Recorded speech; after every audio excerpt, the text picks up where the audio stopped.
yang dimaksudkannya ialah roh yang akan diterima oleh mereka yang percaya kepadanya. Sebab roh itu belum datang karena Yesus belum dimuliakan.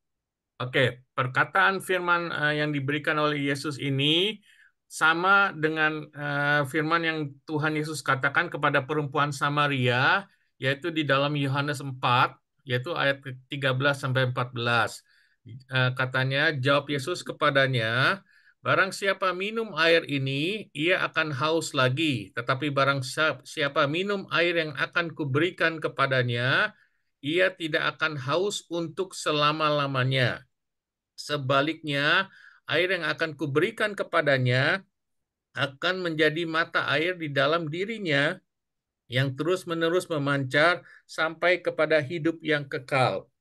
Pada malam hari ini, saya akan membagikan firman Tuhan mengenai air hidup, mata air yang hidup di sini. Dengan jelas Tuhan Yesus berkata, barang siapa datang kepadaku dan minum, barang siapa yang haus kepadaku dan percaya kepadaku seperti yang dikatakan kitab suci, dikatakan Alkitab, di dalam hatinya akan mengalir aliran-aliran air hidup. Dan juga sebelumnya di Yohanes 4, air yang kuberikan kepadanya akan menjadi mata air di dalam dirinya yang terus-menerus memancar pada hidup yang kekal. Di dalam Yohanes 7 ini dengan jelas, air ini berbicara mengenai Roh Kudus. Jadi Roh Kuduslah yang senantiasa kiranya menuntun dan membimbing setiap langkah kita. Dan Yohanes 7 ini adalah apa namanya yang disampaikan, firman yang disampaikan oleh Tuhan Yesus ini adalah setelah Tuhan Yesus mengalami berbagai macam peristiwa di dalam Yohanes 7 tersebut yang mungkin yang sering kita alami.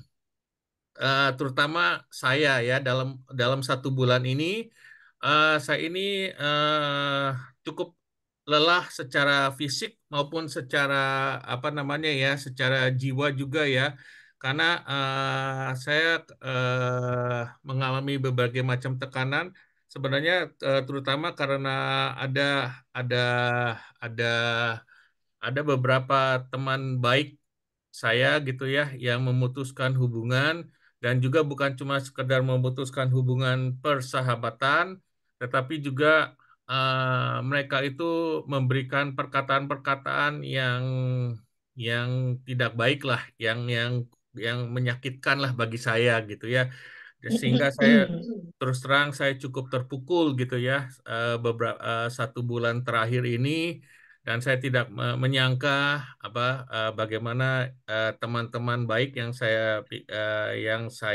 perlakukan juga sebagai sahabat baik bisa berkata hal-hal demikian.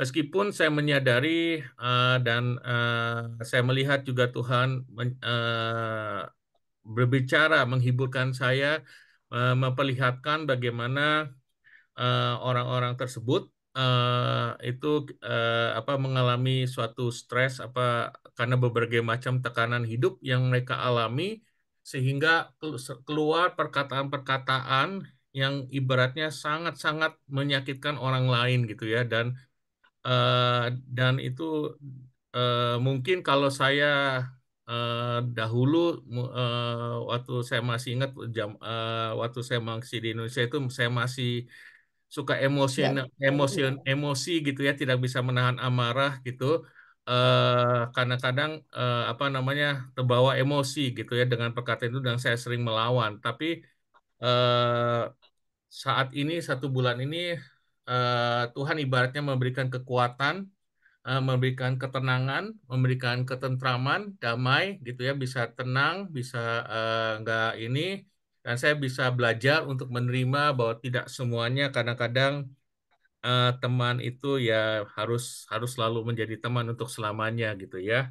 Dan di sini di dalam perikop Yohanes 7 ini kebetulan Tuhan Yesus itu mengalami hal-hal yang sama, yaitu mengalami tekanan-tekanan bukan dari orang luar, tetapi justru dari saudara-saudaranya, termasuk dari murid-muridnya termasuk juga dari orang-orang yang dipercayanya, orang-orang yang sebagai ibaratnya pemimpin-pemimpin agama. Dan seringkali kita juga mengalami lah ya, mungkin Tante Livang juga mengalami kan, bagaimana juga kadang-kadang kita tanpa orang menyadari bahwa kita suka disakiti, terasa tersakitilah dengan perkataan atau perlakuan mereka kepada kita.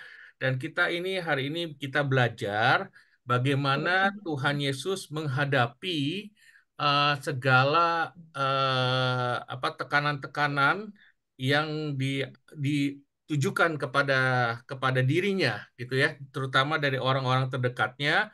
Dan inilah ibaratnya kuncinya, yaitu kita harus mempunyai mata air Roh Kudus itu yang senantiasa mengalir dari dalam hati kita, yang membasuh, yang memberikan ketenangan, memberikan ketentraman, memberikan damai sejahtera, dan ya ibaratnya juga memberikan penghiburan bagi kita. Nah, kita lihat selanjutnya. Nah, oke, jadi bahan renungan kita akan berbicara mengenai air ya. Kalau kita misalnya berdasarkan saintifik ya, berdasarkan pengetahuan didapat bahwa manusia itu tidak bisa hidup tanpa oksigen itu selama 3 menit. Gitu. Jadi kalau lebih dari 3 menit itu orang akan meninggal tanpa oksigen. Tanpa air, tanpa minum, orang itu cuma bisa bertahan selama 3 hari. Dan kalau tanpa makanan, orang itu bisa bertahan selama 3 minggu. Itu yang pertama ya. Nah, yang kedua saya itu kasih gambar antara air putih dan Coca-Cola misalnya ya. Nah, kalau kita memilih misalnya kan kalau Coca-Cola kan itu kelihatannya manis gitu ya dan menyegarkan gitu.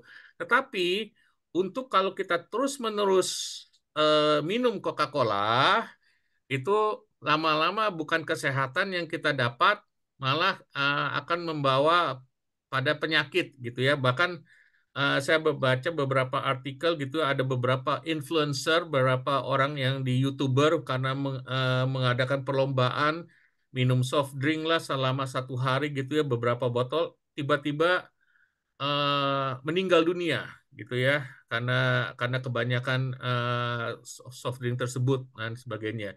Jadi pertama, di sini firman Tuhan sebenarnya juga menggambarkan kita itu harus mengetahui secara persis yang utama adalah sumber mata air kita. Jadi sumber mata air kita itu apa sumbernya? Yang kedua, minuman apa yang kita minum setiap hari.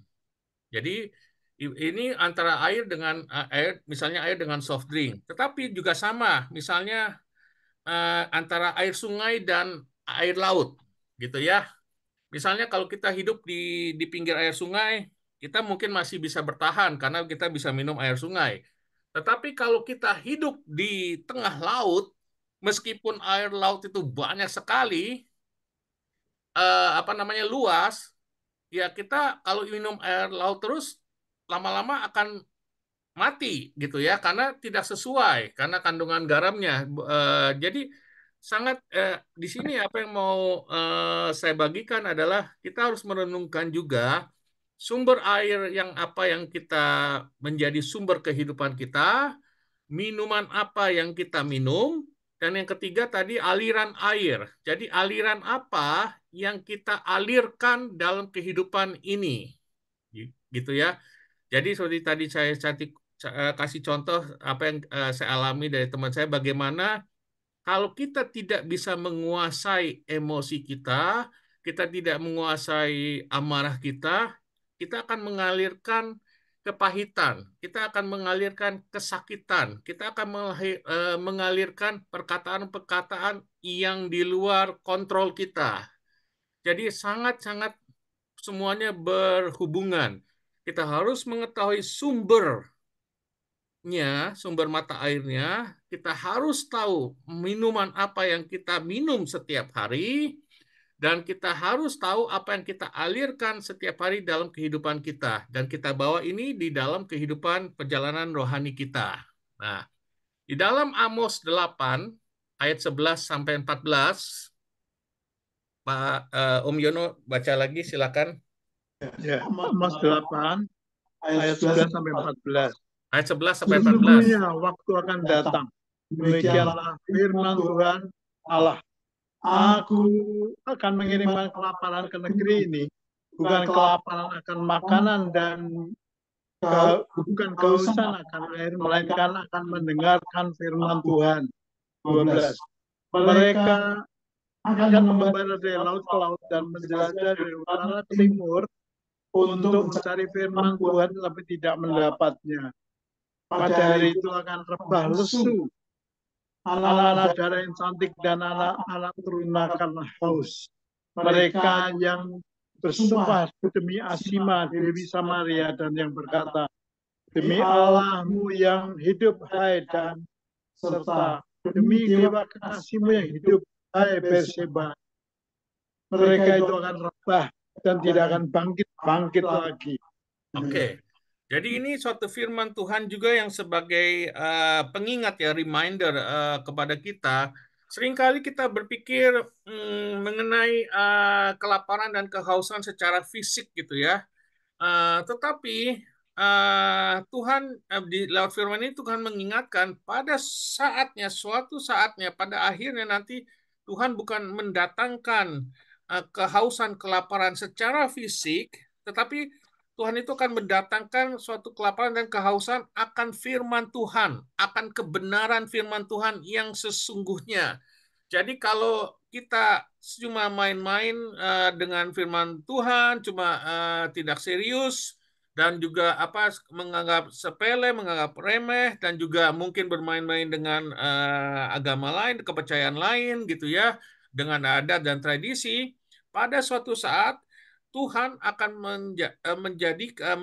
melakukan suatu perkara di mana kita ini akan seakan-akan benar-benar haus dan lapar akan kebenaran dan kita tidak akan mendapatkannya, tidak bahkan tidak dapat dari dewa-dewa apapun yang kita sembah, dan itu akan menyebabkan kematian. Dan ini yang orang kadang-kadang tidak menyadarinya, betapa pentingnya kita ini untuk menghargai dan mengetahui kebenaran firman Tuhan dalam kehidupan kita, dan itulah yang Tuhan kehendaki.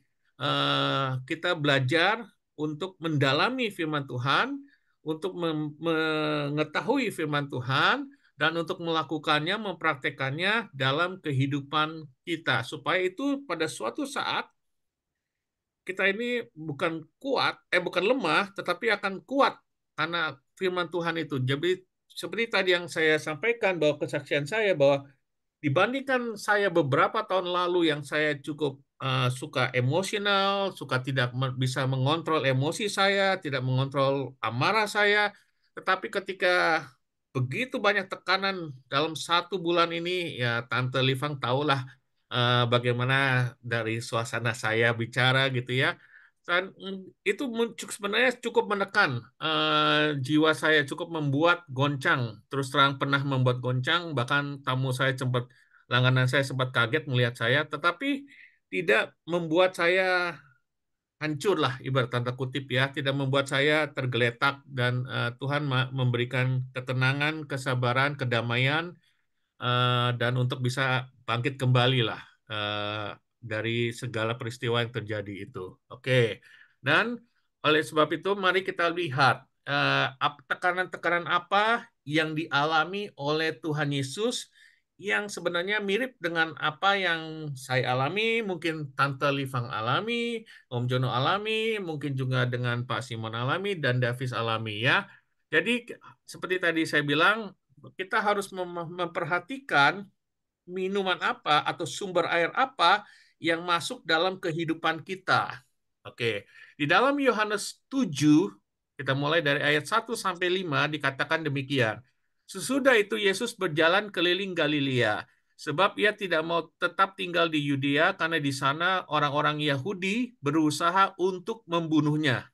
Dilihat ya, di ayat pertama aja sudah bilang orang-orang Yahudi berusaha untuk membunuhnya. Oke. Jadi orang-orang sebangsanya beramai-ramai itu mau berencana untuk membunuhnya. Ayat kedua, ketika itu sudah dekat hari raya orang Yahudi, hari raya Pondok Daun, maka kata saudara-saudara Yesus, ini saudara-saudara Yesus nih katanya ya, berangkatlah dari situ dan pergi ke Yudea supaya murid-muridmu juga melihat perbuatan-perbuatan yang kau lakukan. Sebab tidak ada seorang pun berbuat sesuatu di tempat tersembunyi jika ia mau diakui di muka umum. Jikalau engkau berbuat hal-hal yang demikian, tampakkanlah dirimu kepada dunia. Sebab, ayat kelima, saudara-saudaranya sendiri pun tidak percaya kepadanya. Dari sini juga kita bisa melihat tekanan kedua yang dialami Tuhan Yesus bukan hanya dari bangsanya secara umum mau membunuhnya, saudara-saudaranya pun menjerumuskannya. Seakan-akan mereka berkata baik kepada Tuhan Yesus, ayo kamu tunjukkan kepada orang-orang ya, kepada murid-murid itu supaya mereka melihat perbuatan-perbuatan besar apa yang kau lakukan di depan umum supaya kepada dunia gitu ya, supaya tampakkan. Jadi tapi di sini di ayat kelima dikatakan saudara-saudaranya pun tidak percaya kepadanya. Di Injil lain dikatakan saudara-saudara ini bahkan menganggap Tuhan Yesus itu, saudaranya itu, sebagai orang gila, gitu ya. Ada ayatnya kan di Injil yang lain. Jadi di sini kita bisa melihat tekanan yang eh, dialami oleh Tuhan Yesus. Di sekelilingnya dia mau dibunuh, terus saudara-saudaranya pun tidak percaya dan juga ibaratnya menjerumuskan. Jadi perkataan dan sikap hati mereka itu tidak benar.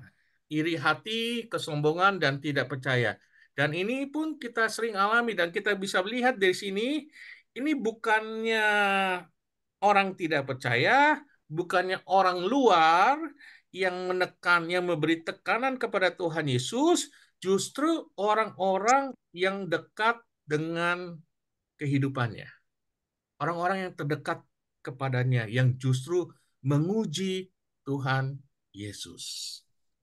Tuhan Yesus tahu, tentunya nanti kita bisa lihat lagi di ayat-ayat berikutnya, Tuhan Yesus tahu bahwa dia harus mati, bahwa itu adalah panggilannya. Tapi bukan berarti waktunya untuk mati itu harus dibunuh saat itu atau bagaimana gitu ya. Tuhan Yesus tahu bahwa dia harus mati di kayu salib, tapi bukan dibunuh oleh orang Yahudi secara umum.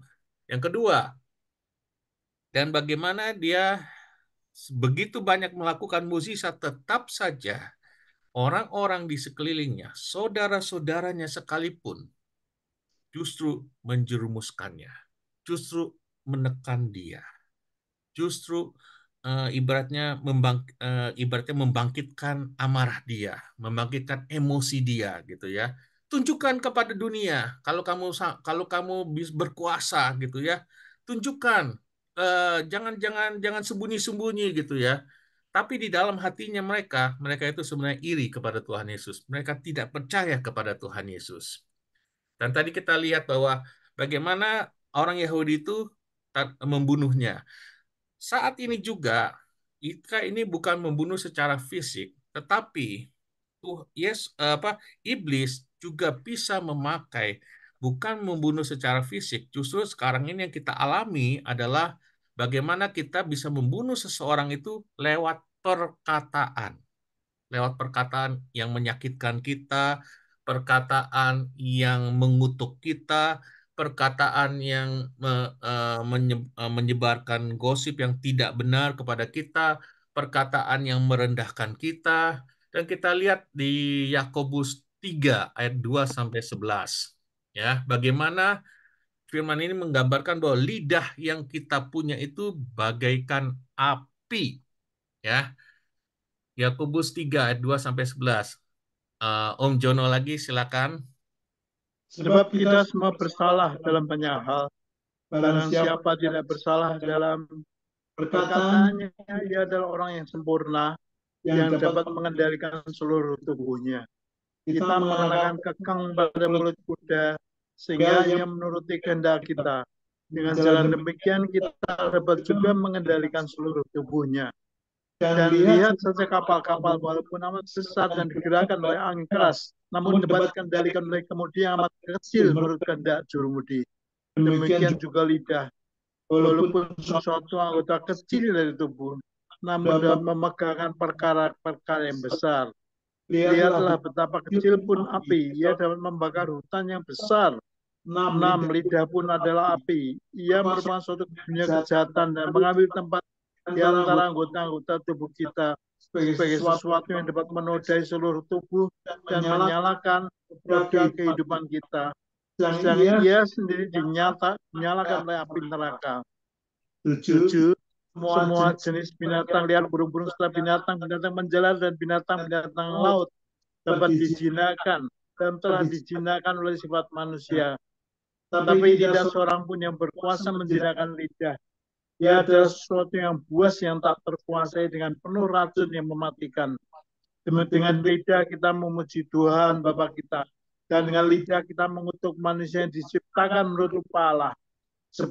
Dari mulut yang satu keluar berkat dan kutuk. Hal ini, saudara-saudaraku, tidak boleh demikian terjadi. Adakah sumber memancarkan air tawar dan air pahit dari mata air yang sama? Saudara-saudaraku, adakah pohon ara dapat menghasilkan buah zaitun? Dan apakah pohon anggur dapat menghasilkan buah ara? Demikian juga mata air asin tidak dapat mengeluarkan air tawar. Oke, dengan jelas firman Tuhan ini berkata, kita bisa mengendalikan binatang-binatang liar gitu ya, binatang-binatang buas. Tetapi seringkali kita tidak bisa mengendalikan lidah kita. Kita tidak berkuasa menjinakkan lidah kita. Lidah itu seperti api, bisa membakar hutan yang besar.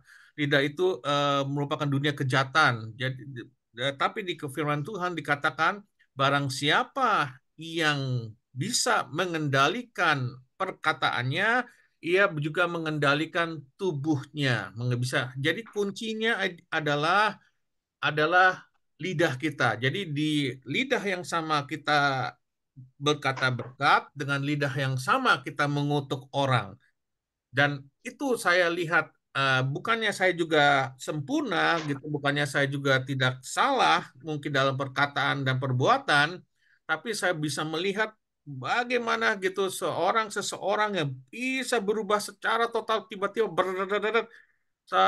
ada beberapa 2-3 malam yang lalu dia mengirim WA itu sampai 10 lembar gitu ya. Wah, semua perkataannya gitu yang menyudutkan saya, menekan saya, merendahkan saya dan sebagainya lah gitu. Dan cukup menyakitkan dan saya agak terkejut gitu karena saya mengetahui dia bahwa dia apa namanya cukup aktif di gereja gitu ya. Suka suka eh, memperlihatkan kekristennya di depan saya cuma karena dia memang mengalami tekanan karena ada permasalahan di dalam rumah tangganya gitu ya menyebabkan dia bercerai dan sebagainya dan sehingga itu dia tidak bisa menguasai dan dia memang ada pernah bicara sama saya itu dia mengalami PTSD gitu ya, mengalami suatu tekanan mental yang luar biasa dan disitulah kita bisa melihat eh, bukannya kita nggak pernah emosi, bukannya kita tidak bisa marah gitu ya, tetapi kalau kita bisa melihat kalau Roh Kudus itu benar-benar eh, mengendalikan kehidupan kita, kalau firman itu benar-benar kuat di dalam kehidupan kita, itu akan akan ibaratnya memagari kita gitu ya, untuk membatasi kita untuk tidak melakukan hal yang sama, untuk tidak berkata-kata yang sama, untuk tidak melawannya. Itu saya alami. Meskipun saya tertekan gitu ya, tapi saya itu diam saja. Saya nggak mengeluarkan perkataan untuk membalas perkataan mereka. Saya diam saja gitu ya, dan saya tetap mendoakan untuk mereka gitu. Jadi kita bisa melihat begini di sini dengan jelas firman ini berkata, apa sumber mata air? kehidupanmu. Kalau sumber mata air kehidupanmu itu mata air asin, itu akan menghasilkan air asin. Tapi kalau ke sumber mata airmu mata air tawar, itu akan menghasilkan air tawar. Dan apa namanya, dan ya itulah yang diharapkan oleh Tuhan Yesus, kita kita bisa melihat. Jadi bukan sekedar eh, lamanya kita menjadi orang percaya, bukan sekedar lamanya kita beribadah, taatnya kita beribadah, tetapi bagaimana benar-benar Roh Kudus itu bisa benar-benar berkarya di dalam kehidupan kita. Roh Kudus itu benar-benar bisa menjadi sumber mata air kehidupan bagi kita. Roh Kudus itu benar-benar bisa membasuh kita. Roh Kudus itu benar-benar bisa menuntun dan membimbing kita. Roh Kudus itu bisa benar-benar menghiburkan kita dalam segala perkara. Dan ini sangat-sangat penting. Karena kalau kita tidak bisa mengendalikan perkataan kita, kita tidak bisa mengendalikan lidah kita akan menimbulkan luka, kesakitan bagi orang lain. Mungkin orang lain itu kalau orangnya kuat, ya seperti kita, saya gitu, ya mungkin nggak masalah. Tetapi itu juga akan, kalau orang itu nggak kuat, itu akan menyebabkan masalah lebih besar lagi, akan menimbulkan kepahitan bagi orang lain, dan terus akan berlanjut kepada orang lain, dan orang lain lagi mungkin, dan selanjutnya akan menimbulkan masalah yang lebih besar lagi terjadi. Jadi di sini biarlah firman Tuhan ini pada malam hari ini kita benar-benar menyadari betapa pentingnya kita meminta tuntunan Roh Kudus dalam setiap langkah kehidupan kita. Oke. Jadi lanjut tadi di Yesaya 3, lanjutannya ayat 13 sampai 18, silakan Pak Om Jono lagi. Siapakah di antara kamu yang bijak dan berbudi? Baiklah ia dengan cara hidup yang baik menyatakan perbuatannya oleh hikmat yang lahir dari kelemah lembutan. Jika kamu menaruh perasaan iri hati dan mementingkan diri sendiri, janganlah kamu memegahkan diri, dan janganlah berdusta melawan kebenaran. Itu bukanlah hikmat yang datang dari atas, tetapi dari dunia, dari nafsu manusia, dari setan-setan. Sebab di mana ada iri hati dan mementingkan diri sendiri, di situ ada kekacauan dan segala macam perbuatan jahat. Tetapi hikmat yang di atas adalah pertama-tama murni, selanjutnya pendamai, peramah, penurut, penuh belas kasihan dan buah-buah yang baik, tidak memihak dan tidak munafik. Dan buah yang terjadi kebenaran ditaburkan dalam damai untuk mereka yang mengadakan damai. Amin. Oke, 2 Korintus 1 ayat 12. Satu ayat lagi. Silakan Om Jono. 2 Korintus 1 ayat 12. Inilah yang kami megahkan, yaitu bahwa suara hati kami memberi kesaksian kepada kami bahwa hidup kami di dunia ini, khususnya dalam hubungan kami dengan kamu, dikuasai oleh ketulusan dan kemurnian dari Allah, bukan oleh hikmat duniawi, tapi oleh kekuatan kasih karunia Allah. Oke, jadi ini jangan jelas kiranya firman ini benar-benar menjadi penuntun bagi kita, benar-benar firman ini boleh terpatri dalam hati kita, gitu ya. Biarlah hidup kita ini bukti dari karya Roh Kudus di dalam ada dalam kehidupan kita. Kita ini memiliki hikmat dari Tuhan, ya, dan punya kelemah lembutan, kita pendamai, kita peramah, penurut, penuh belas kasihan, penuh dengan compassion, dan juga penuh dengan buah-buah kebenaran, dan penuh dengan kedamaian, ketulusan, dan kemurnian, karena yang menguasai kita itu adalah kasih karunia Allah.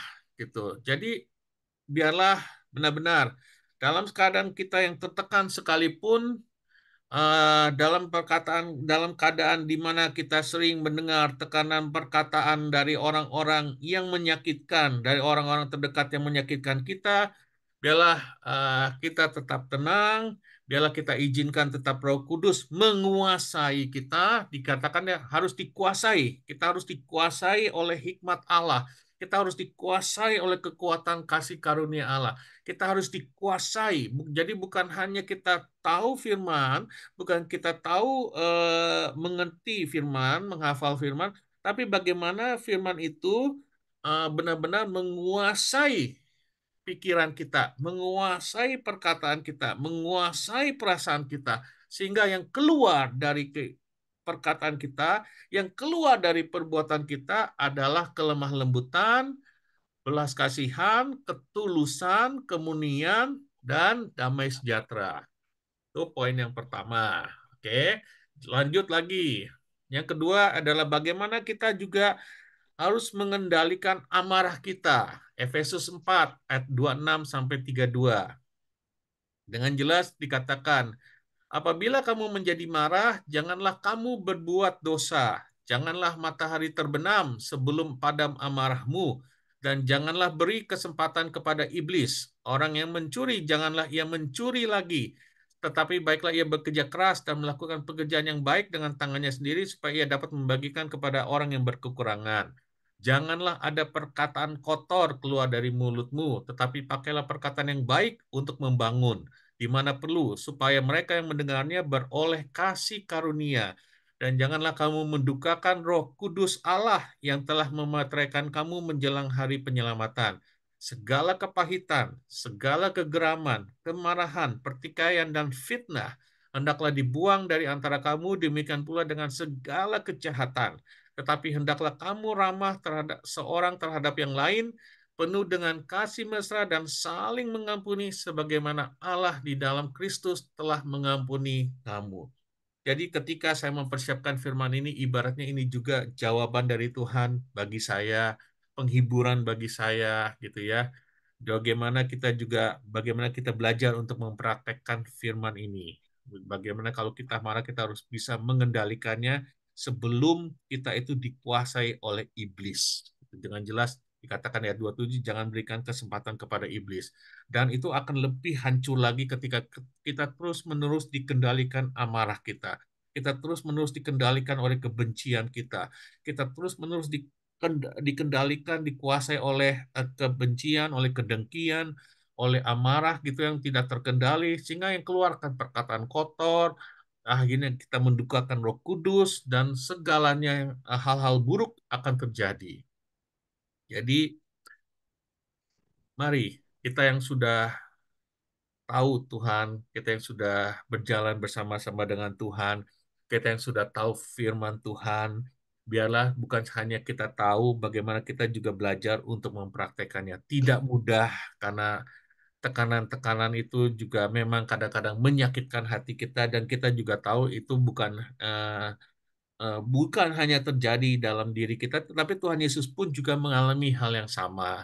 Tuhan Yesus dikatakan bahwa adalah imam besar yang bukan hanya bisa melakukan perkara-perkara besar, tapi dia juga bisa memahami segala perkara, segala kondisi yang kita alami, karena dia adalah imam besar yang juga mengerti segala-segala persoalan yang kita hadapi. Karena dia pun turut mengalami apa yang kita alami.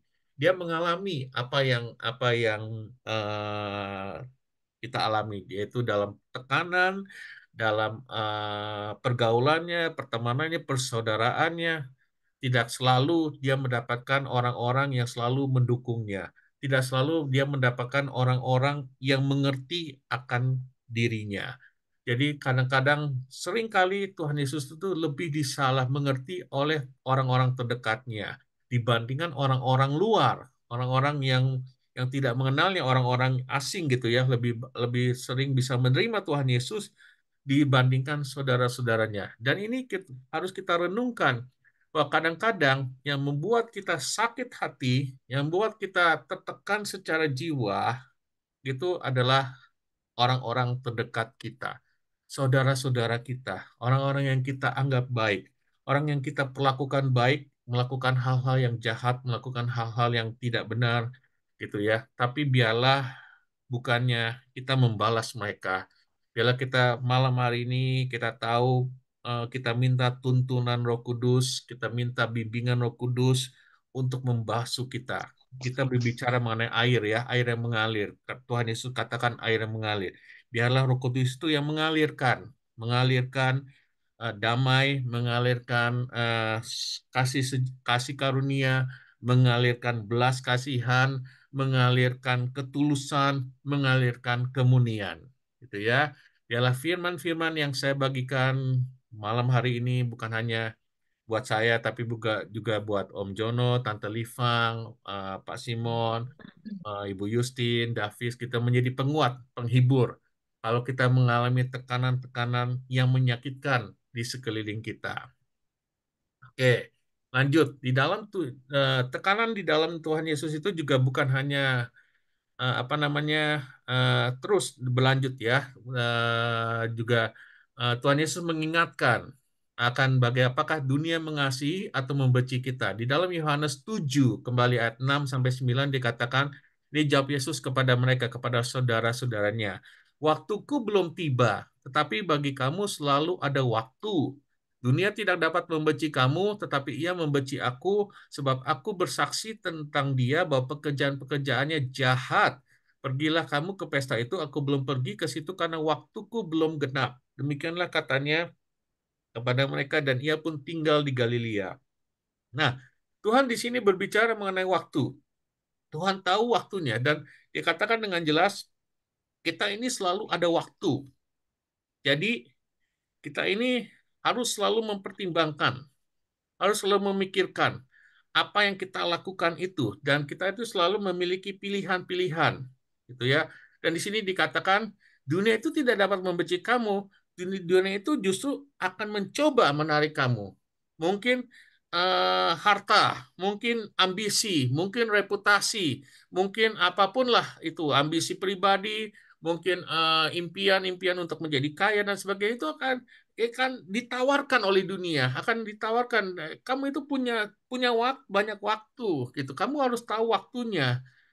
Kamu bisa memilih apakah bisa memilih, bisa melihat, bisa mengevaluasi apakah yang kamu lakukan itu, kamu itu mengasihi dunia atau mengasihi dirimu sendiri atau mengasihi Tuhanmu. Pilihannya cuma itu. Itu. Jadi di sini kalaupun kita juga ditekan, kalau kita itu ditekan oleh dunia, itu sebenarnya tanda bahwa kita itu berada di jalan yang benar. Karena dunia akan kalau kita tetap berjalan di dalam jalannya, relnya Tuhan, dunia itu akan membenci kita. Jadi tetaplah kuat, tetaplah sabar. Kalau kita mengalami tekanan dari orang-orang yang terdekat di dalam keluarga kita, bukan karena kita melakukan kesalahan, bukan karena kita tidak adil, bukan karena kita berdusta atau melakukan kejahatan bagi mereka, tetapi karena kita tulus dan murni kepada mereka dan mereka memperlakukan kita dengan sebaliknya, berarti kita berada di jalan yang benar.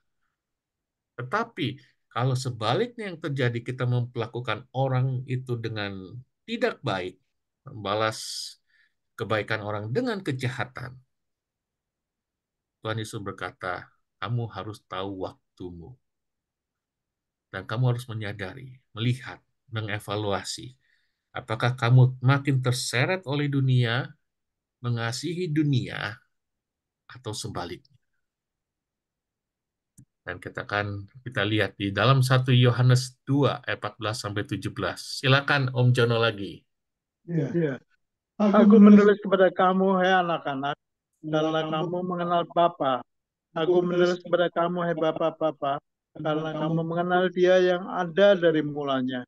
Aku menulis kepada kamu, hai orang-orang muda, karena kamu kuat dan firman Allah diam di dalam kamu, dan kamu telah mengalahkan yang jahat. Janganlah kamu mengasihi dunia dan apa yang ada di dalamnya. Jikalau orang mengasihi dunia, maka kasih akan Bapa tidak ada di dalam orang itu.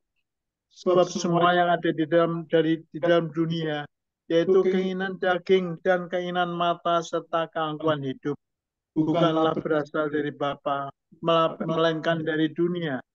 Dan dunia ini sedang lenyap dalam keinginannya. Tapi orang yang melakukan kehendak Allah tetap hidup selama-lamanya. Setiap jalan orang adalah lurus menurut pandangannya sendiri. Tapi Tuhanlah yang menguji hati.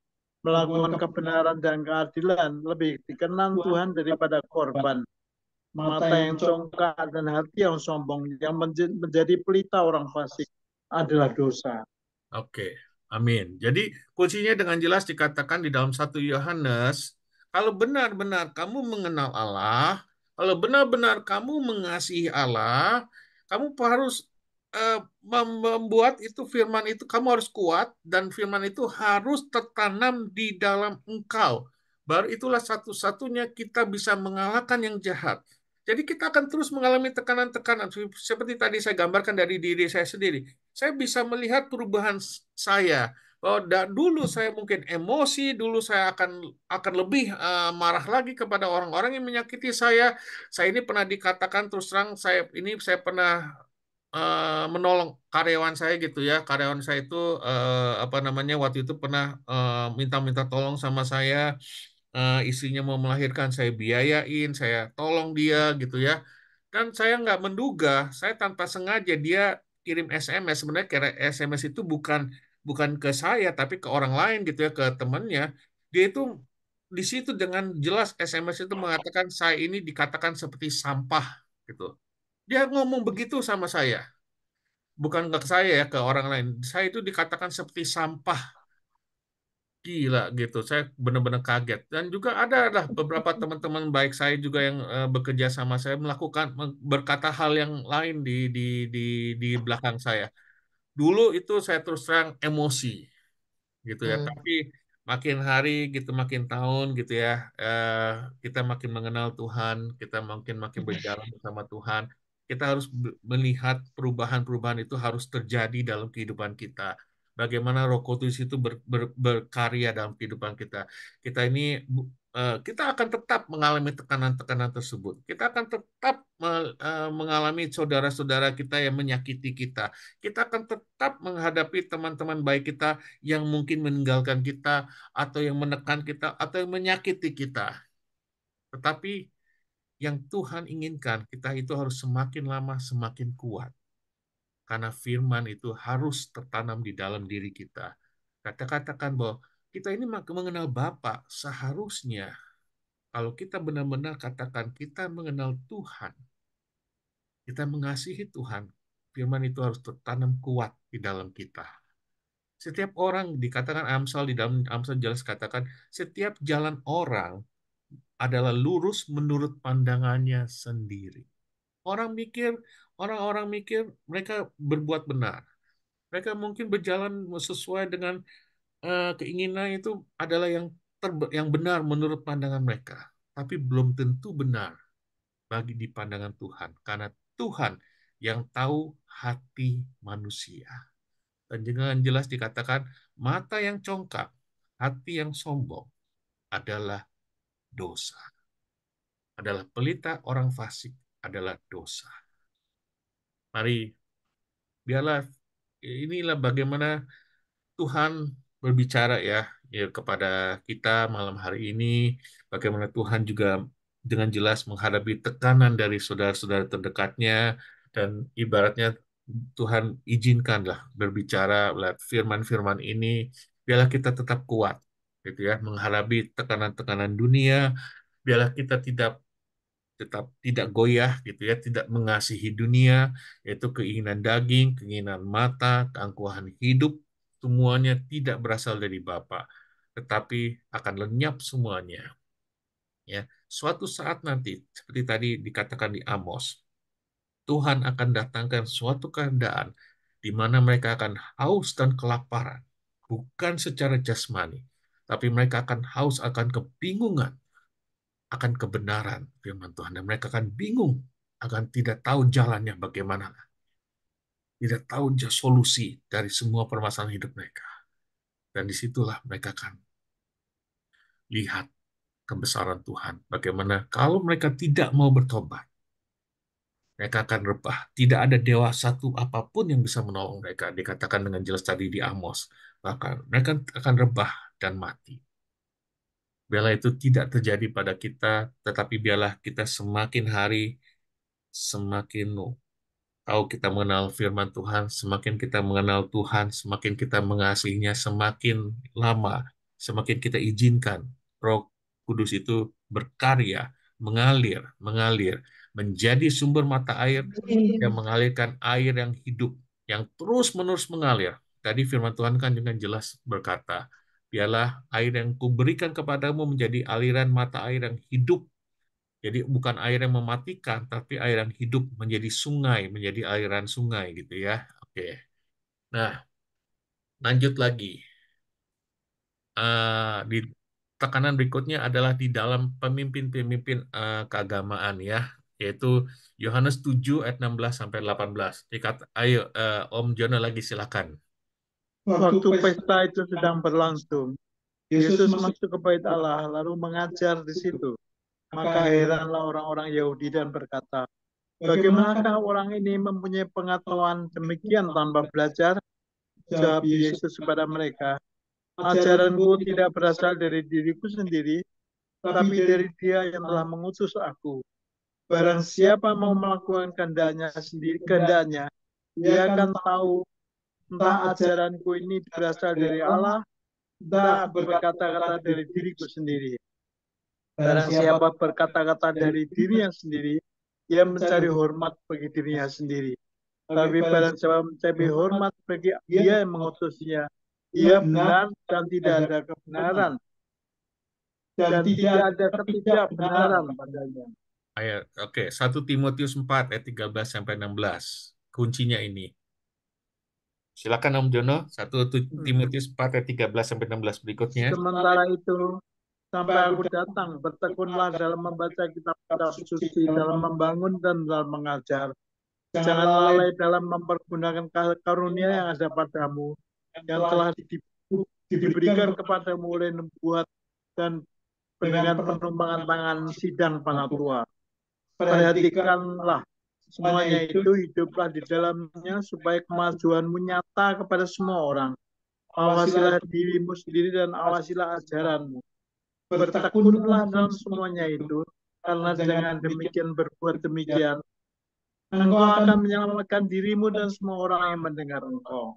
Amin. Jadi tekanan berikutnya yang dialami oleh Tuhan Yesus adalah bagaimana dia melihat justru pemimpin-pemimpin keagamaan, orang-orang percaya gitu ya, yang seharusnya menghormati dia, yang seharusnya mengajarkan kebenaran firman Tuhan, itu justru mengajarkan hal yang sebaliknya. Mereka tidak percaya, mereka mereka memojokkan Tuhan Yesus dan saat ini sudah terjadi saat ini bagaimana sesungguhnya Tuhan mengizinkan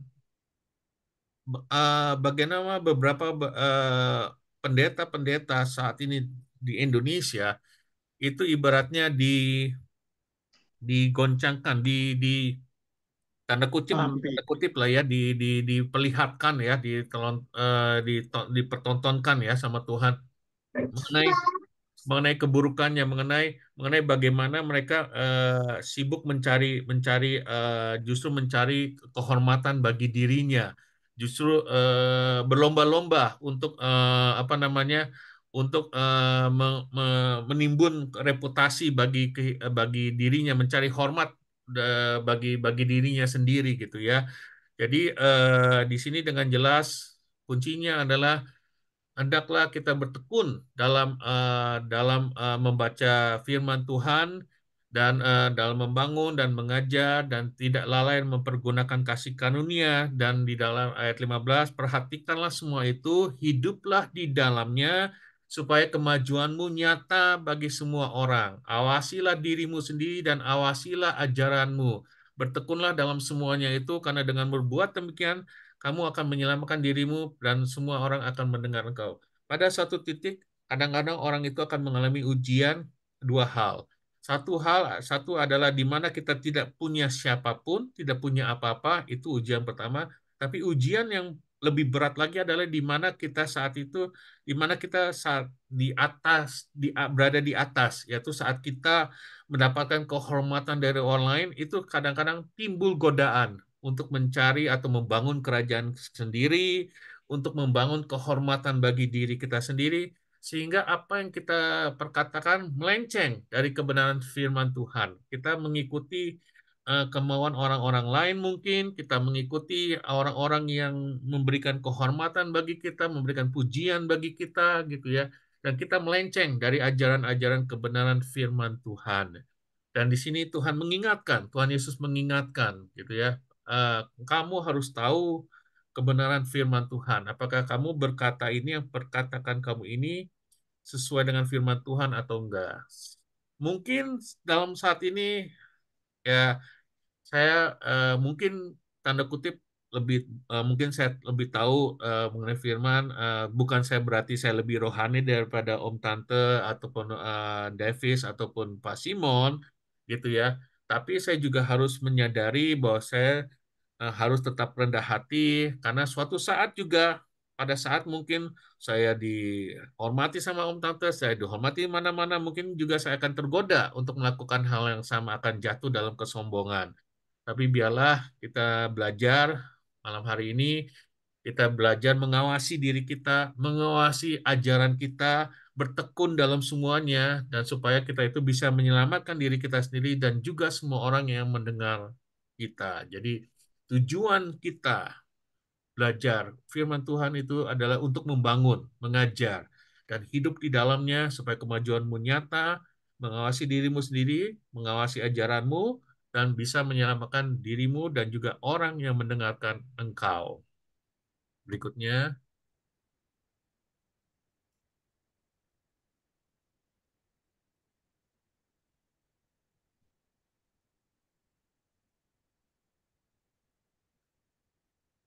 oke. Nah, lanjut lagi ya. Jadi sekarang ini adalah banyak sekali eh, guru-guru palsu ya, dikatakan di dalam 2 Petrus 2 ayat 17 sampai 22. Guru-guru palsu itu adalah seperti mata air yang kering gitu ya. Jadi seperti kabut yang dihalaukan taufan bagi mereka yang telah tersedia tempat dalam kegelapan yang paling dahsyat. Jadi Tuhan itu juga nggak main-main. Bagi mereka yang menyampaikan ketidakbenaran dalam firman Tuhan gitu ya.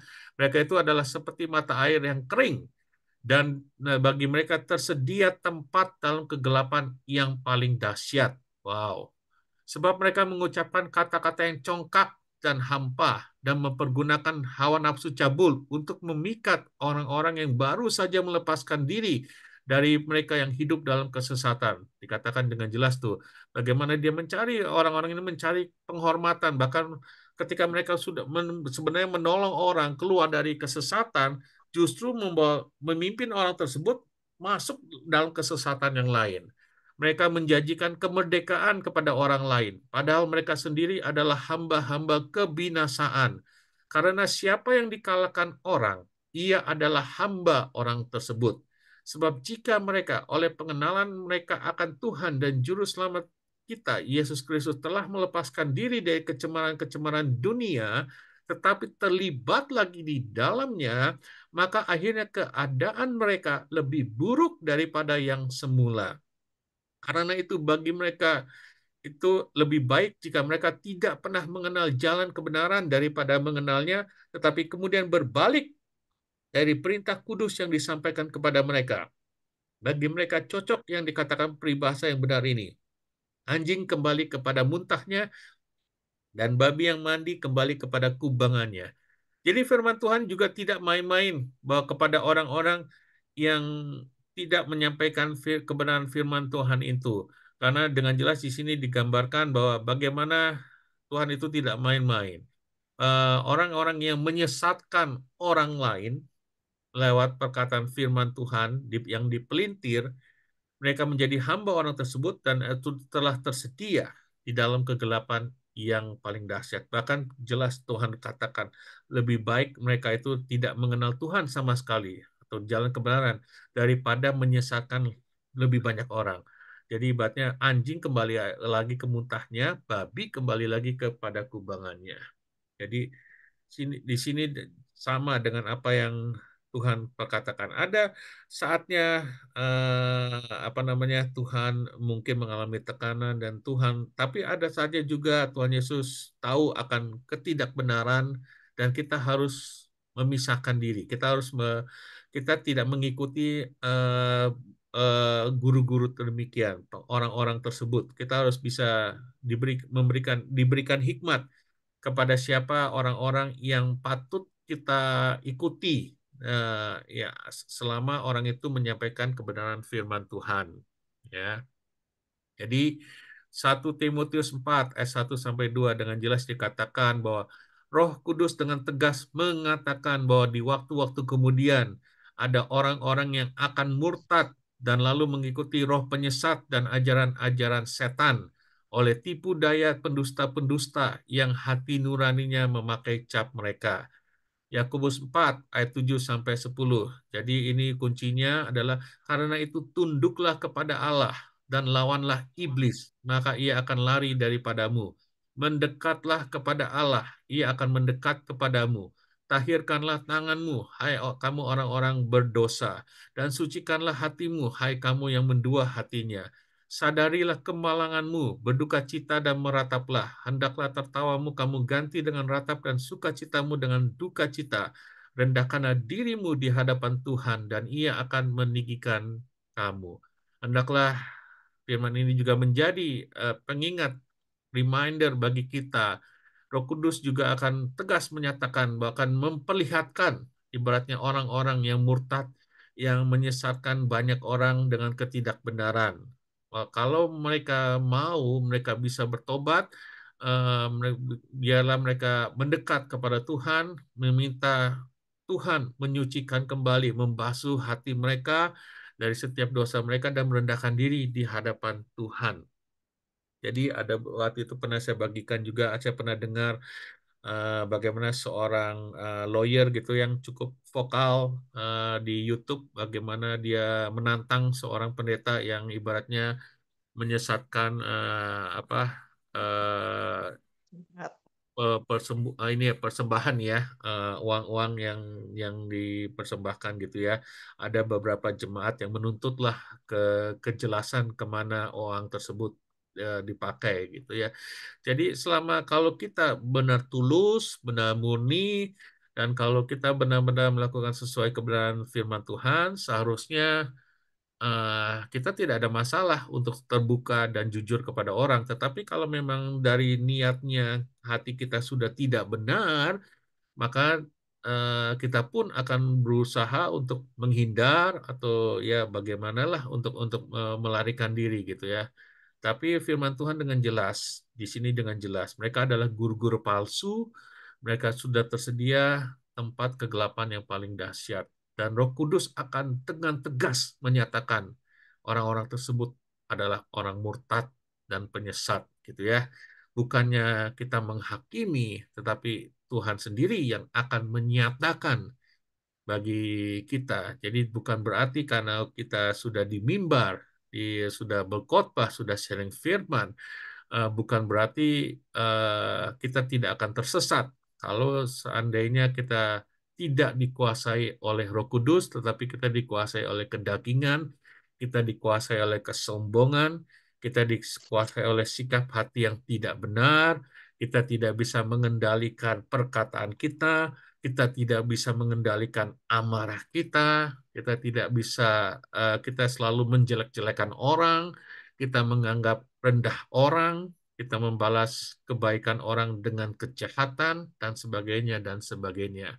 Dan ini dialami oleh Tuhan Yesus. Jadi apa yang kita alami, saya yang alami, mungkin Tante Liva, Om Jono, dan Pak Simon, dan Davis juga alami tekanan-tekanan dari orang-orang terdekat kita, saudara-saudara terdekat kita, teman baik kita. Janganlah ya, memang kita akan sedih, memang kita akan terpukul, mungkin kita juga akan tertekan secara di batin kita. Tapi percayalah, kalau memang kita punya Roh Kudus itu, kita tahu firman Tuhan, Roh Kuduslah yang akan bekerja, berkarya dalam diri kita. Kita tidak perlu pusing dengan orang tersebut. Kita cuma bisa mendoakan.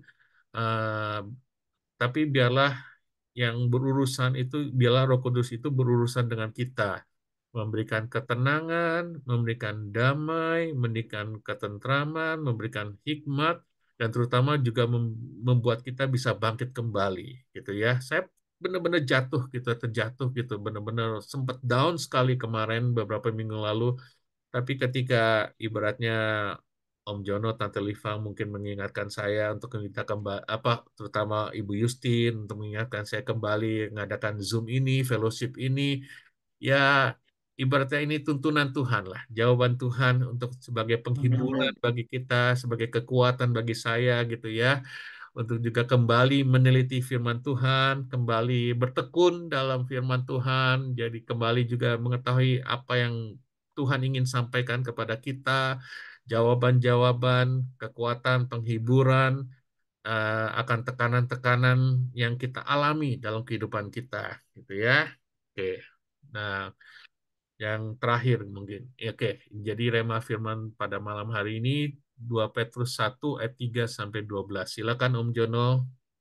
Karena kuasa ilahinya telah menganugerahkan kepada kita segala sesuatu yang berguna untuk hidup yang saleh oleh pengenalan kita akan Dia yang telah memanggil kita oleh kuasa yang mulia dan ajaib. Dengan jalan itu, Ia telah menganugerahkan kepada kita janji-janji yang berharga dan sangat besar, supaya olehnya kamu boleh mengambil bagian dalam kodrat ilahi dan luput dari apa nafsu dunia membinasakan dunia.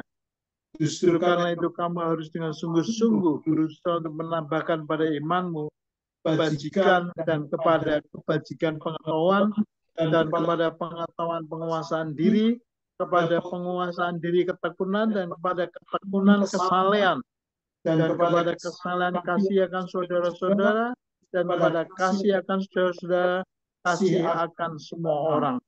Sebab apabila semuanya itu ada padamu dengan berlimpah-limpah, kamu akan dibuatnya menjadi giat dan berhasil dalam pengenalanmu akan Kristus Yesus Tuhan kita. Tetapi barang siapa tidak memiliki semuanya itu, ia menjadi buta dan picik karena ia lupa bahwa dosa-dosa yang dahulu telah dihapuskan. Oleh karena itu, saudara-saudaraku, berusaha sungguh-sungguh supaya panggilan dan pilihan memakin teguh. Sebab jikalau kamu melakukannya, kamu tidak akan pernah tersandung. Dengan demikian, kepada kamu akan dikaruniakan hak penuh untuk memasuki kerajaan kekal, yaitu kerajaan Tuhan dan Juru Selamat kita, Yesus Kristus. Karena itu, aku senantiasa bermaksud mengingatkan kamu akan semuanya itu, sekalipun kamu semua telah mengetahuinya dan telah teguh dan kebenaran telah kamu terima. Amin. Jadi inilah kiranya menjadi firman rema bagi kita pada malam hari ini. Tuhan itu memberikan kuasa ilahi lewat Roh Kudus yang berguna untuk membangun kehidupan kita yang benar di hadapan Tuhan. Tetapi bukan hanya sekedar apa namanya kekuasaan ilahi itu, tapi juga Roh Kudus itu akan memperlengkapi kita, menambah-nambahkan kita. Ya, kita punya janji gitu ya. Kita memiliki janji di dalam Tuhan gitu ya. Jadi seperti tadi, Tuhan tahu akan waktunya dan bagaimana cara apa namanya ibaratnya cara Dia meninggal ya. Mungkin kita tidak tahu apa akhir hidup kita, tetapi yang saya belajar dari firman ini, kita tidak perlu takut, kita tidak perlu jangan membiarkan orang lain membunuh kita tanda kutip ya, lewat perkataan mereka, lewat perbuatan yang menyakitkan kita, lewat lewat apa segala hal kejahatan yang mereka lakukan kepada kita gitu ya. Jangan sampai itu membunuh kita karena waktunya belum tiba. Seperti Tuhan Yesus tahu bahwa waktunya belum tiba. Kita berpegang pada firman Tuhan, kita berpegang pada janji Tuhan. Kita berpegang bahwa Tuhan memiliki destiny, purpose, memiliki panggilan dalam kehidupan kita, memiliki masa depan yang bagi kita yang telah ditentukan olehnya. Jangan biarkan orang-orang terdekat sekalipun membunuh kita lewat perkataan mereka, lewat amarah mereka, lewat kejahatan mereka. Jangan sampai kita tergeletak, kalah dikalahkan oleh mereka. Karena kita punya Roh Kudus yang lebih kuat dari segala amarah, perbuatan jahat, perkataan jahat, tekanan jahat apapun yang kita terima dalam kehidupan kita. Menyakitkan, iya, tapi jangan sampai itu membunuh kita. Ingatkan diri kita bahwa kita memiliki Roh Kudus. Roh Kudus itu adalah mata air yang mengalir, aliran air hidup. Barang siapa datang kepadaku, percaya kepadaku, haus, dan aku akan berikan minum. dan itu diberikan cuma-cuma. Dan itu akan terus mengalir. Aliran itu aliran air hidup yang mengalir, mengalir, mengalir. Artinya itu akan mengalir, membasuh hati kita, membasuh hati kita, membasuh hati kita dari kemarahan, kejengkelan, kesakitan, kepahitan, dibasuh oleh Roh Kudus. Itu aliran air hidup. Jadi jangan biarkan kita minum Coca-Cola, jangan biarkan kita minum air laut, gitu ya. Artinya bahwa kita berpegang kepada kebenaran firman Tuhan. Tidak peduli orang lain. Kalau kita tahu orang itu tidak benar, biarlah Tuhan yang berurusan dengan orang tersebut. Karena Tuhan yang menguji hati masing-masing. Setiap orang menurut pandangannya masing-masing lurus, menurut pandangannya masing-masing. Tetapi Tuhan yang tahu isi hati orang. Mata yang congkak, hati yang sombong, keangkuhan hidup, persahabatan dunia, itu semua diperhatikan dan diperhitungkan oleh Tuhan.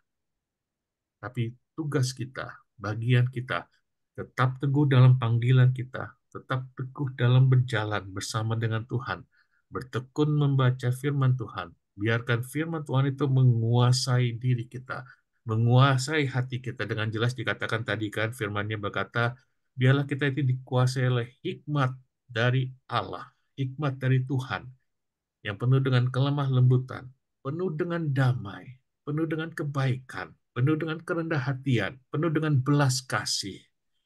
Dan kita harus tambahkan, dipelengkapi dengan kebaikan, dipelengkapi dengan iman, dipelengkapi dengan pengetahuan, dipelengkapi dengan kasih. Dan ketika itu dikatakan tadi di dalam Petrus, ketika itu semuanya ada padamu berlimpah-limpah, maka kamu akan berhasil dan makin mengenal Tuhan, makin mengenal Tuhan Yesus. Dan biarlah yang terpancar dari kehidupan kita adalah bagaimana Tuhan Yesus itu nyata dalam perkataan kita, dalam perbuatan kita, dalam kehidupan kita. Sama seperti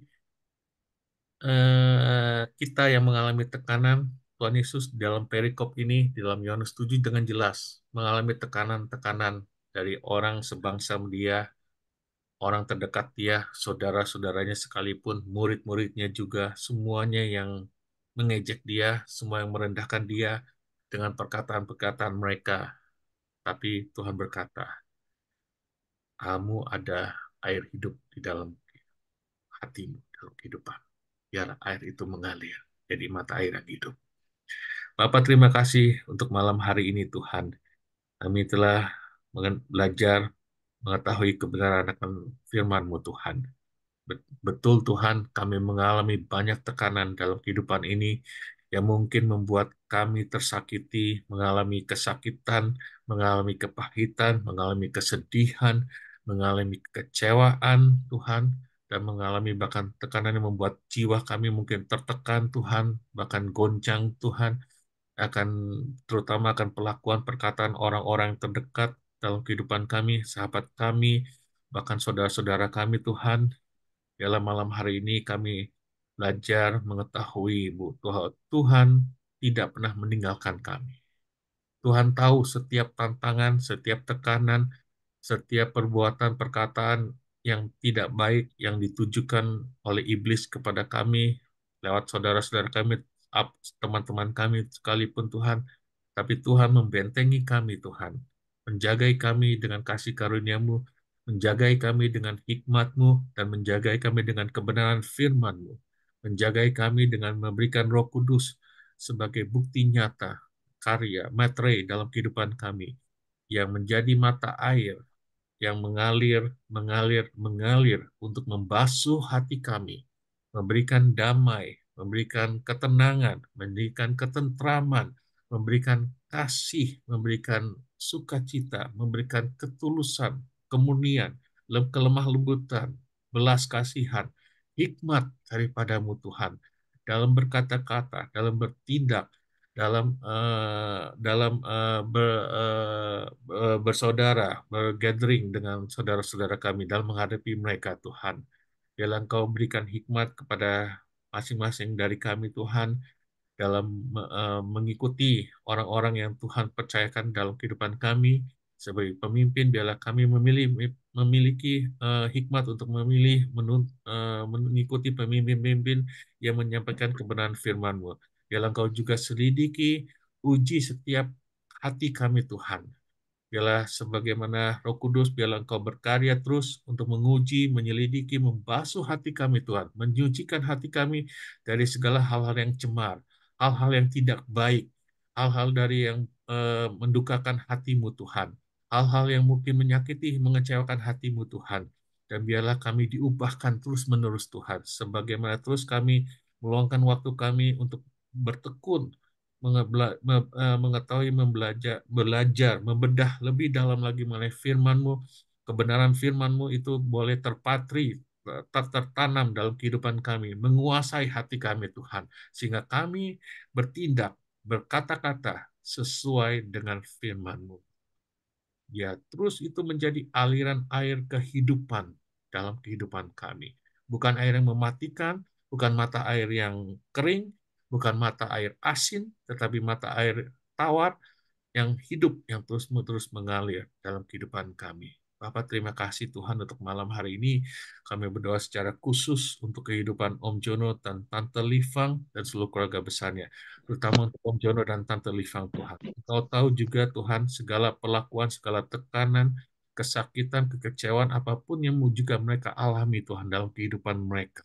Tapi biarlah lewat firman-Mu pada malam hari ini mereka bisa melihat bagaimana Tuhan terus menuntun, membimbing mereka, bahkan menguatkan mereka, menghiburkan mereka sehingga Amin. mereka bisa kuat, mereka tetap Ya, tenang, mengalami damai sejahtera, tidak amin. goyah, tidak goncang, tekanan-tekanan hidup, perkataan-perkataan yang tidak baik, kejahatan-kejahatan yang dilakukan oleh saudara mereka, teman-teman terdekat mereka, siapapun itu Tuhan, Tuhan tetap membimbing mereka. Tuhan tetap Amin.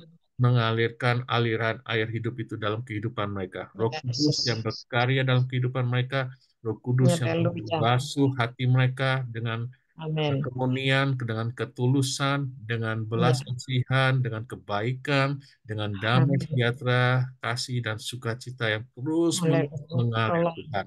Air Amin. yang air menghidupkan, bukan air yang mematikan Tuhan. Air menyegarkan jiwa mereka senantiasa Tuhan. Ada kekuatan, ada hikmat dalam setiap perkataan mereka, dalam setiap tindakan mereka, dalam setiap perbuatan mereka Tuhan. Biarlah Tuhan terus juga menuntun, membimbing kehidupan mereka Tuhan dalam meraih masa depan mereka yang telah Yesus. dipersiapkan bagi Amin. mereka. Biarlah mereka tetap teguh berjalan dalam panggilan yang telah Tuhan tentukan dalam kehidupan mereka.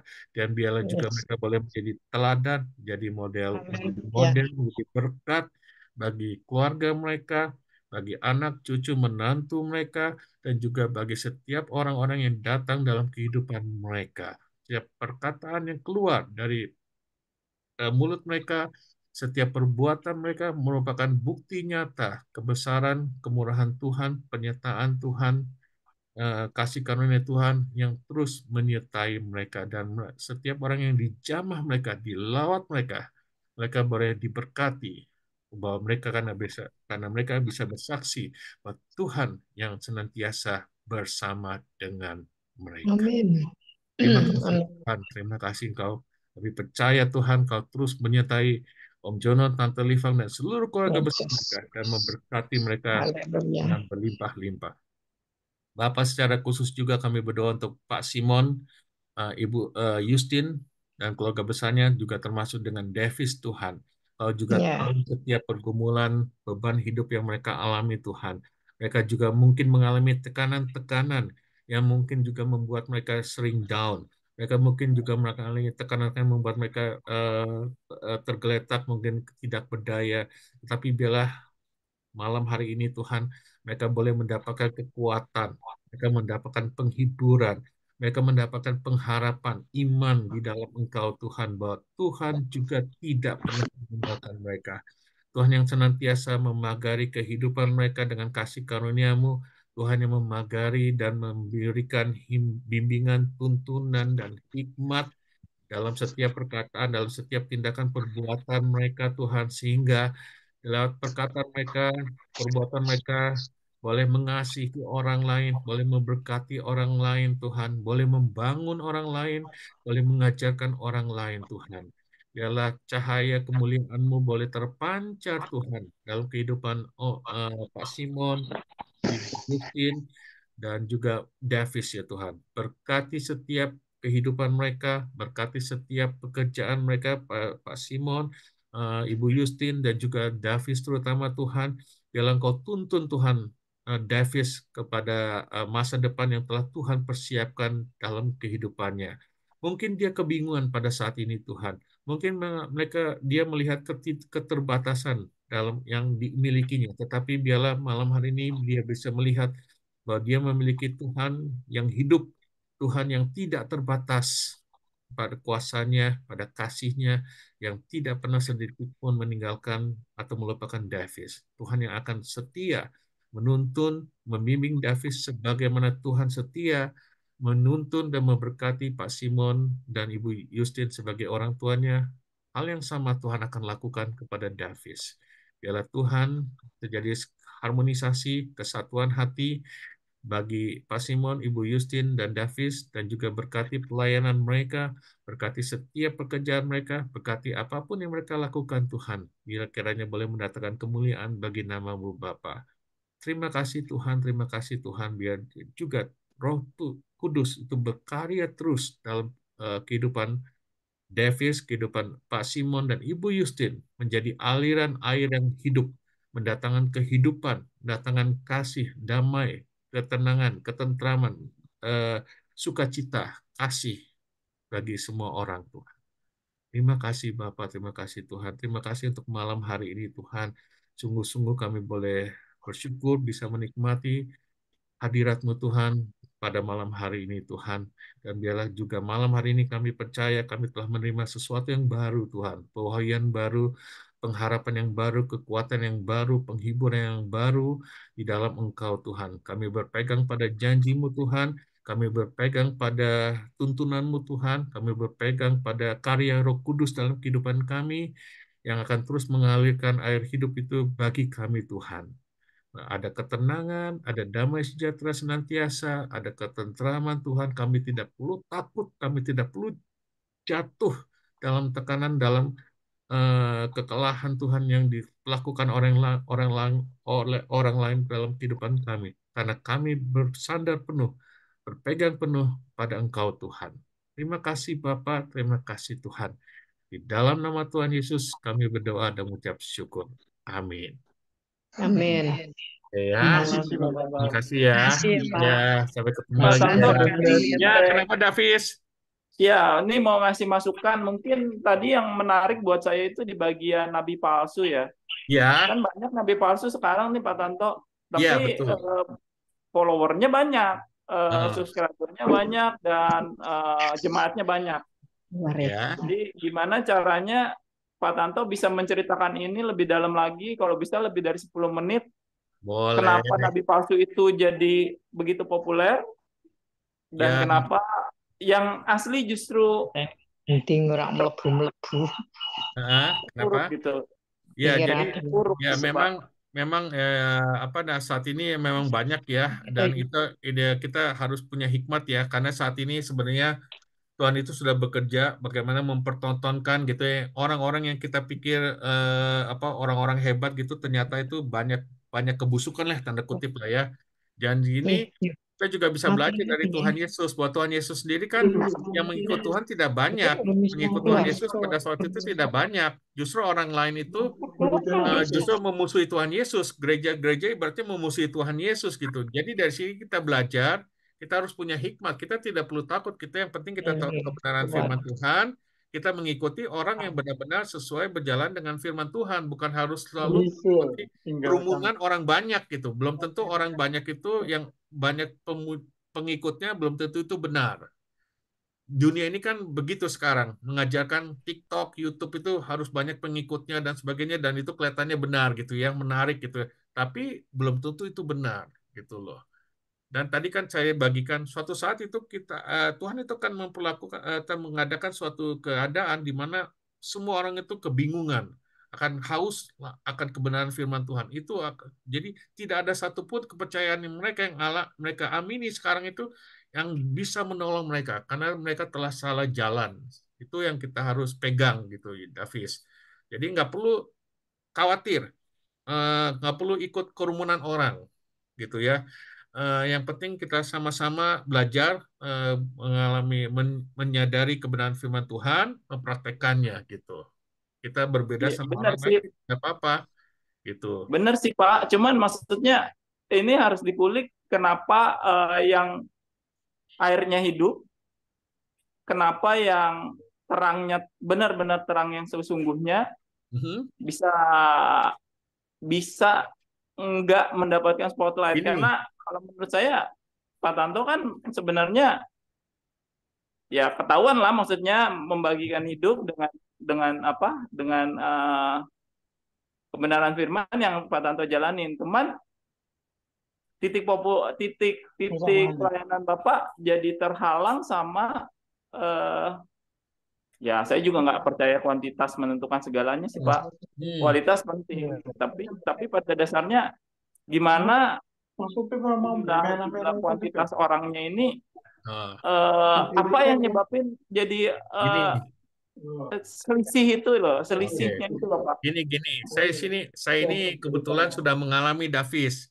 Gimana saya di atas gitu ya, waktu itu kan dulu di gereja yang dulu di Jakarta di FGF dan juga di mana di Australia juga saya pernah mengalami di atas gitu ya, ibaratnya banyak pengikut, banyak banyak banyak yang mengikuti saya lah, gitu ya. Tapi itu suatu saat itu Tuhan ibaratnya putuskan semua. Dan itu kita alami. Kalau kita sebenarnya sungguh-sungguh itu mengikut, Tuhan tahu setiap hati kita sebenarnya. Itu yang kuncinya. Kalau kita benar-benar sungguh-sungguh mau mengikut Tuhan, dan itu Tuhan akan berkarya, kadang-kadang akan membersihkan kita, gitu. Dan itu itu akan membersihkan kita, ibaratnya kita dipotong dari hal-hal yang tidak baik.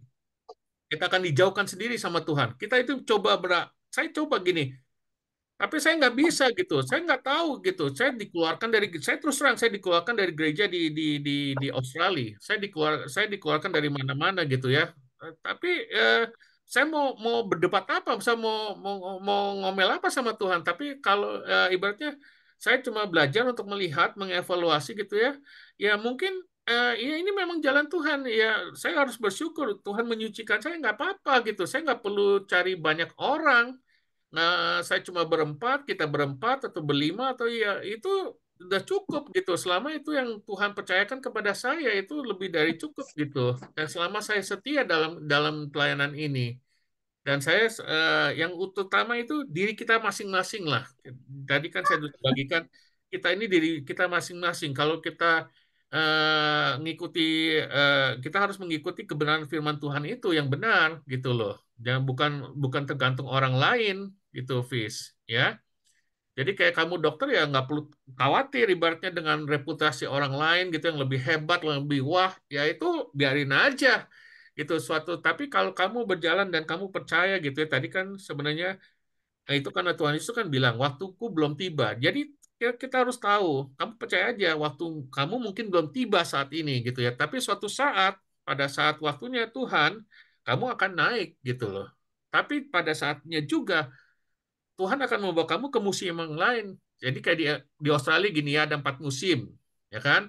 Musim semi, musim panas, itu kan enak, semua orang segar gitu ya. Sekarang saya lagi musim dingin saat ini. Ya itu kan ya itu harus mengalami gitu loh. Musim dingin itu musim nggak enak, sebab dingin, sebab nggak bisa keluar kemana-mana, nggak bisa melakukan apa-apa. Tapi itu kita harus alami, berarti ya kita harus alami. Dan sampai akhirnya kita juga menemukan lagi musim semi, terus masuk lagi musim panas, dan itu akan berlaku terus dalam siklus kehidupan kita, di mana tapi kalau dia ibaratnya dalam kehidupan itu di dalam musim itu kita mengalami siklus, tapi sesungguhnya Tuhan itu membawa kita kalau kita terus berjalan itu setiap musim itu kita akan dibawa terus makin kuat. mungkin saat ini saya nggak kuat dalam musim dingin gitu ya. Tapi tahun depan kan saya akan mengalami musim dingin lagi.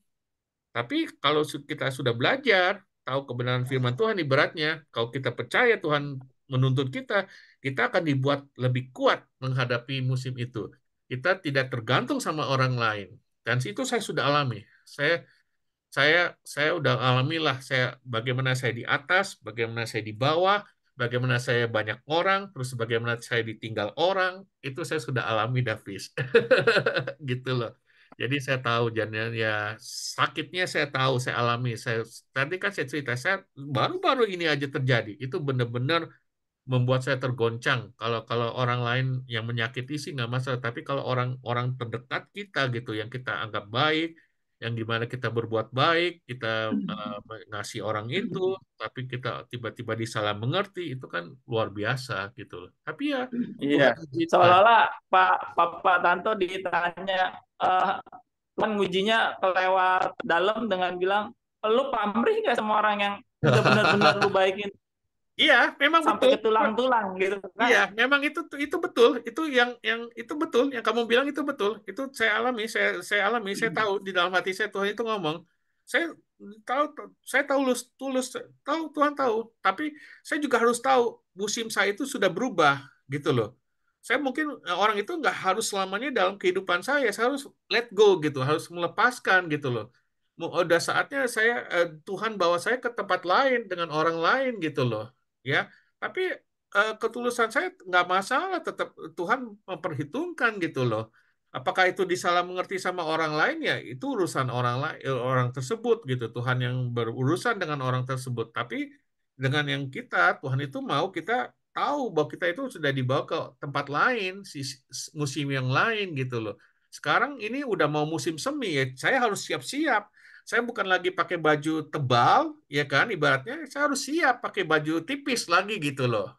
Ngerti ya? Nangkep ya? Ya. Iya, itu kita gitu loh, Fis, ya. Jadi percayalah, kamu mungkin juga akan mengalami roda kehidupan, ada di bawah, ada di atas, ada keadaan di mana bingung, kamu harus kemana, kemana, ya. Tapi percayalah, suatu saat mungkin saat ini kita kalah gitu ya, seakan-akan kalah, tapi pada suatu saat nanti kalau Tuhan bawa kembali kepada musim yang sama, kamu itu bisa udah tahu bagaimana menghadapi musim tersebut. Saya tahu sekarang bagaimana menghadapi musim dingin tahun depan gitu loh. Saya tahu bagaimana menghadapi musim panas tahun ini dan tahun depan gitu. Karena saya mengalaminya. Saat ini mungkin saya bingung, tapi dengan pengalaman yang saya dapat saat ini saya bisa pakai untuk tahun depan. Gitu, Fis. Ya. Ya kayak Yusuf tahu ke tujuh tahun kemakmurannya dipakai buat 7 musim kelaparannya, kira-kira Ya. gitu kali ya Pak ya. Iya, iya. Tapi kamu bayangkan nggak, eh, Yusuf itu bisa mengartikan mimpi juru minuman. Itu kan bebas dari hukuman. Itu cuma dalam satu malam loh. Orang itu tiba-tiba lupa sama sekali sama Yusuf selama 2 tahun. Kamu bisa bayangkan nggak, orang yang kamu tolong dari hukuman mati, gitu ya, cuma beda satu malam aja, beda satu hari, lupa sama sekali sama kamu tiba-tiba. Bisa bayangkan nggak sakit hatinya kamu kira-kira gitu? Sakit hatinya Yusuf kira-kira. Bisa bayangkan kan gitu loh, gimana sakitnya Yusuf. Tapi mau apa dikata gitu loh. Tuhan izinkan itu supaya Yusuf itu makin kuat. Jadi sewaktu lagi nanti dia akhirnya nanti dipanggil oleh Firaun, dia sudah tahu bagaimana menghadapi Firaun, bagaimana berkata-kata dengan lebih bijaksana. Gitu loh, Fis. Oke? Saya percaya kamu Ya. pastilah bisa kuat menghadapi segala tantangan dalam kehidupan kamu. Oke? Mungkin ya, ke depan kalau ada nabi palsu dikulik aja Pak Tanto Sip. sampai sekulit-kulitnya. Iya, yoi, pastilah. Tapi saya maksudnya tujuan saya juga bukan menjelek-jelekan orang lain ya. Saya sih banyak lah Ya tahu. maksudnya kalau perlu ada Tapi positifnya juga diambil aja ya, positifnya nabi tapi palsu jangan. apa misalnya. Tapi Kan itu kita kan tujuan kita, peradaban. ya, tapi kan tujuan kita bukan menghakimi orang lain lah. Biarlah saya belajar, itulah urusan orang, urusan orang. Kamu tahulah mungkin sekarang kan lagi rame di mana-mana sekarang kan dengan sosial media itu begitu banyak orang bisa mengeritik masing-masing gitu ya dengan pengetahuannya sendiri, dengan ininya sendiri, ya sudahlah, biarin aja lah, gitulah ya. Kita nggak usah ikut campur. Oke, itu ya, Fis ya. Iya, Pak. Iya semua ya. Ya, Sip. selamat malam ya. Sampai Makasih, ketemu Pak. lagi depan ya. Tuhan berkati ya. Ya, mari Pak Simon. Makasih Pak Tonto. Bye-bye. Yo, maju. Tuhan Ya, berkati, bye. terima kasih.